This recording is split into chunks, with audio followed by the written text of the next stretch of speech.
কি খাবৰ কাৰণে খাচী মাংস 2 কেজি আনিলোঁ বজাৰৰ পৰা। খাচী মাংস লগতে আলু কাটি ৰেডি, এফালে পিঁয়াজ, জলকীয়া, আদা, ৰচুন, শুকান জলকীয়া পিচি চব ৰেডি কৰি থৈছোঁ বনাবৰ কাৰণে ৰেডি আৰু মাংস, খাচী মাংস।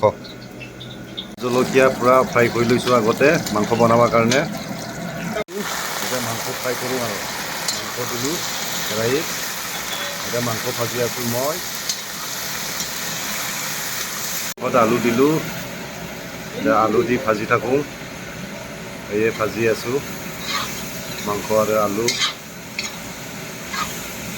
এই মাংসটো পূৰা ড্ৰাই ফ্ৰাই কৰি আছোঁ। এতিয়া মাংসটো ভাজি লৈছোঁ, পূৰা ভাজি আছোঁ মাংস, খাচী মাংস। পানী দিলোঁ, ফ্ৰাই হোৱাৰ পিছত পানী দি আছোঁ এতিয়া মাংসত।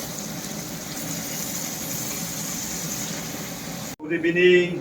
আজি খাচী মাংস বনাই আছোঁ। খাচী মাংস আৰু আলু আপোনাৰ ধুনীয়াকৈ বনাই আছোঁ। আজি খাবলৈ বহুত টেষ্ট হ'ব দেই। খাচী মাংস বঢ়িয়াকৈ বনাইছোঁ। এই পূৰা উতলি আছে মাংস, এই মাংসটো মই হিলাই দিছোঁ আৰু পানী পূৰা শুকাই দিম। একদম গ্ৰেভি টাইপ বনাম মাংস আজি, গ্ৰেভি টাইপ হ'ব মাংস। পূৰা উতলি আছে মাংস।